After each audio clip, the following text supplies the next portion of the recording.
Hey there, I'm Miles. Hi, I'm Antoinette. Hey, I'm Kareem. Hey there, I'm Kevin. And we're summer interns at the Museum of African American History, as well as MLK Scholars funded by John Hancock. This project will be about the 54th Regiment and their journey. The 54th Regiment of Massachusetts was the first all-black regiment to be raised in the Northeast and to serve on behalf of the Union. However, black men weren't always allowed to fight. At the start of the Civil War, on April 12, 1861, many people believed that African Americans lacked the bravery and the character to become effective soldiers in the Army. Finally, on January 1, 1863, Abraham Lincoln signed the Emancipation Proclamation. This not only outlawed slavery, but allowed African Americans to fight for the Union as soldiers in the war. On January 26th, the Secretary of War allowed the Governor of Massachusetts, John Albion Andrew, to organize an all-black regiment to fight in the war, the 54th. Recruitment was led by prominent abolitionist figures such as Frederick Douglass, William Lloyd Garrison, and William Cooper Nell. The 54th had an excess of enlistees, and after examination, roughly one-third of the men were rejected. The result was a strong union of over 1,000 soldiers. As for the officers, John A. Andrew aimed for someone with previous military experience and views against slavery. He chose a man named Robert Gould Shaw to lead the regiment. Robert Gould Shaw's family was a prominent white abolitionist family in Boston, and initially he declined, but soon his mother forced him to accept. As they marched on Beacon Street, crowds around 20,000 people lined the streets to cheer the regiment on, including Frederick Douglass and Governor John A. Andrew.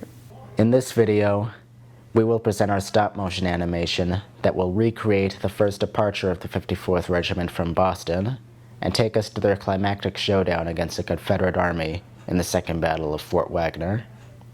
From all of us at the museum, we hope you enjoy it.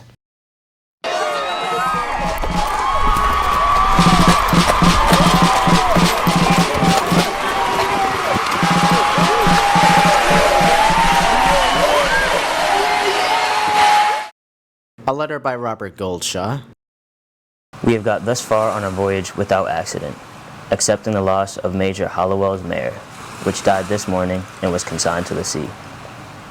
We left the wharf at 4 p.m., having been detained nearly 2 hours in packing the arms. That night, and the next day, the sea was very smooth.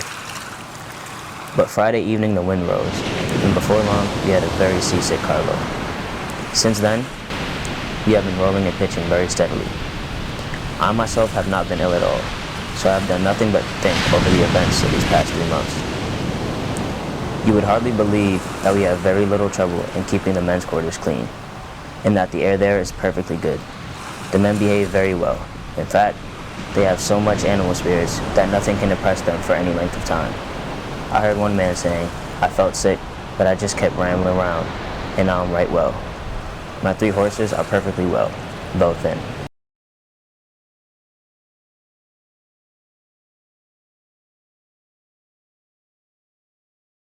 As the 54th arrived on Morris Island, Colonel Shaw and Adjutant James left the boat and searched for General Strong.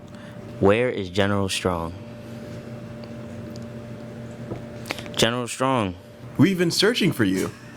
Colonel Shaw, we've been waiting for you. Fort Wagner is to be stormed this evening.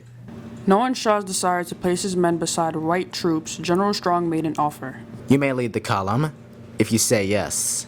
Your men, I know, are worn out, but do as you choose. Yes, I would like to lead the column.